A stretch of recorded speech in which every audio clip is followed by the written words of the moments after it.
Corona virus के संभावित खतरे को देखते हुए जमशेदपुर प्रशासन ने कमर कस ली है। प्रशासन की टीम ने इस बाबत सभी अस्पतालों के प्रबंधकों के साथ बैठक करके सभी तैयारियों के दुरुस्त रखने का निर्देश दिया है।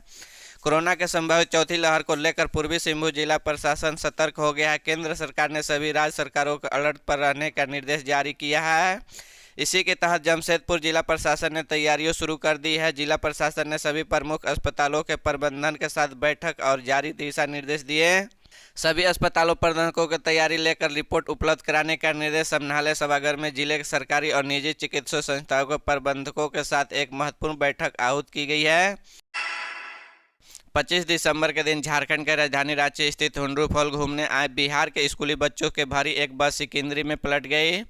इनमें से कम 20 बच्चे घायल हो गए। 4 से 5 बच्चों को थोड़ी ज़्यादा चोट आई थी। सभी उन्हें Rajendra institute of medical science RIMS refer कर दिया गया है। बाकी बच्चों को थाना परिसर में स्थानीय डॉक्टर और कंपाउंडर की मदद से प्राथमिक उपचार किया गया। बस में सवार बच्चों ने बताया कि ड्राइवर के लापरवाही से बस दुर्घटनाग्रस्त हुई। ड्राइवर के कई बार कहा कि स्पीड कम रखे, लेकिन वह मान नहीं था। यह सभी बच्चे हुंडरू फॉल घूमने जा रहे थे। हुंडरू फॉल सिकिंदरी मार्ग के डॉक्टर मोड़ के पास चालक ने खो दिया और बस दुर्घटनाग्रस्त हो गई। सभी बच्चों बिहार के गया जिले से आए थे। बस में 4 विद्यार्थी छात्र छात्रा और 6 शिक्षक सवार थे। एक बार फिर से कोरोना के मामले बढ़ते नजर आ रहा है। इसे लेकर पूरी दुनिया में हाहाकार मचा हुआ है। चीन, जापान, दक्षिण कोरिया, अमेरिका, फ्रांस समेत कई देशों में कोविड-19 से ग्रसित मरीजों की भारी संख्या सामने आ रही है। देखते हुए भारत सरकार का अलर्ट नजर आ रही है। पीएम नरेंद्र मोदी कोविड-19 को लेकर 6 राज्यों का जिनमें कोरोना के केस ज्यादा आ रहे हैं उनके सीएम साथ बैठक भी की है। सतर्क रहने का कोविड-19 को लेकर प्रशासन का प्रबंधन के लिए सभी तैयारियों रखने की सलाह दी है। इसके साथ ही उन्होंने कहा कि कोरोना के हराने के लिए केंद्र राज्य के साथ मिलकर काम करने की जरूरत है। कोरोना टेस्ट तेजी से अस्पताल में बुनियादी ढांचे की तैयारी सुनिश्चित करने के हिदायत दी है। इसके अलावा लोगों के मास्क पहनने के साथ सैनिटाइजर करने का, सोशल डिस्टेंसिंग बनाए रखने के जैसे कोविड-19 प्रोटोकॉल का पालन कराने का भी निर्देश दिया है। राष्ट्रीय पेंशन प्रणाली के तहत आने वाली सभी कर्मचारियों को पुरानी पेंशन योजना के तहत लाने के झारखंड सरकार के कवायद को राज्यकर्मियों ने भी पूरा समर्थन दिया है। भविष्य निधि निदेशालय के ताज़ा आंकड़ों के मुताबिक 1,01,442 राज्यकर्मियों कर्मचारी का पोर्टल पर इसके लिए ऑनलाइन आवेदन कर चुके हैं। झारखंड में 1 दिसंबर 2004 के बाद नियुक्त राज्य सरकार का कर्मचारी नई पेंशन योजना राष्ट्रीय पेंशन प्रणाली के दायरे में है।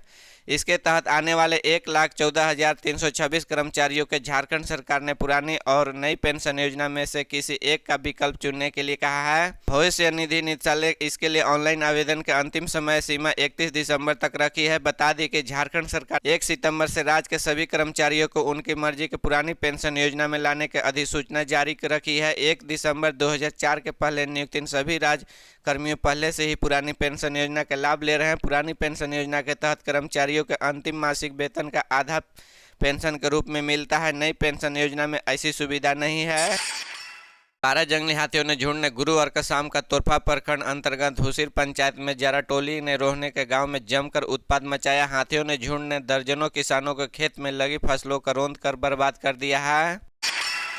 झारखंड में पारा शिक्षकों के प्रमाण पत्र सत्यापन 31 दिसंबर तक पूरा करने को कहा गया था। मानदेय बढ़ोतरी के लिए होने वाली आकलन परीक्षा में शामिल होने के लिए अंतिम तिथि 31 दिसंबर है।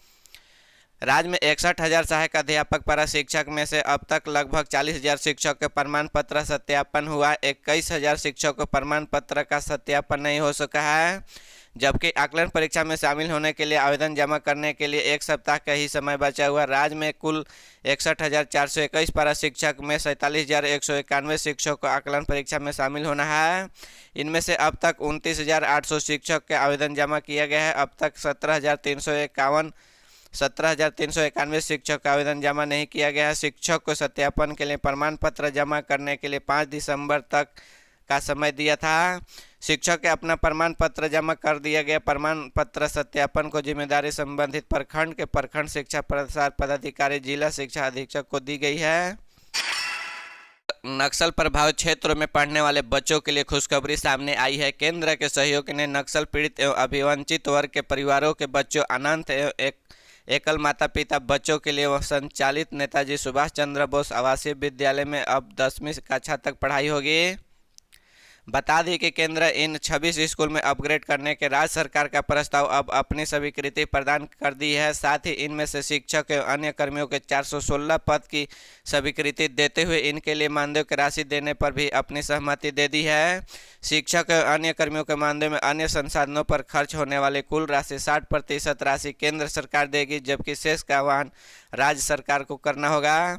जानकारी के मुताबिक केंद्र के प्रत्येक स्कूल में एक एक वार्डन, कक्षा 1 से 8 के लिए 4 पूर्णकालिक शिक्षक, कक्षा 9 से 10 के लिए 2 पूर्णकालिक शिक्षक, 3 अंशकालीन शिक्षक, एक लेखापाल, एक मुख्य रसोइया, 2 सहायक रसोइया तथा 2 आदेशपाल सह सुरक्षा प्रहरी की नियुक्ति की स्वीकृति दे दी है। दिसंबर को मुख्यमंत्री हेमंत सोरेन पलामू में IRB जवानों के पारण परेड में भाग लेने के लिए पहुंच रहे हैं। इसको लेकर प्रशासन तैयारियों में जुटा गया है। मुख्यमंत्री हेमंत सोरेन 27 दिसंबर को पलामू दौरे पर आ रहे हैं। पलामू के नीलांबर पीताम्बरपुर में जैप 8 के मुख्यालय में CM Indian reserve battalion IRB 10 के जवानों पारण परेड में भाग लेंगे और उन्हें शपथ दिलाएंगे। इस दौरान में गृह सचिव राजीव अरुण, एका DGP नीरज सिन्हा समेत कई टॉप अधिकारी भी मौजूद रहेंगे। मुख्यमंत्री के आगमन को लेकर तैयारी जोर पर। जैप 8 के मुख्यालय में IRB 10 के जवानों ने 2019 के प्रशिक्षण चल रहा है। प्रशिक्षण लेने वाले 550 जवानों में 200 के करीब महिला जवान हैं। मुख्यमंत्री के आगमन को लेकर जैप 8 के मुख्यालय में तैयारी जोर पर चल रही है। हालांकि अभी तक अधिकारियों के तौर पर CM ने आगमन को लेकर अधिकारी मीटू 2 मिनट शेड्यूल नहीं आया है। PM मोदी लोगों के मिले सुझाव का देशवासियों को मन की बात के जरिए संबोधित किया। इस बार उन्होंने साल 2022 के उपलब्धियों को याद किया और साथ ही लोग को मास्क और हाथ धोने जैसी सावधानियों का ख्याल रखने का कहा है।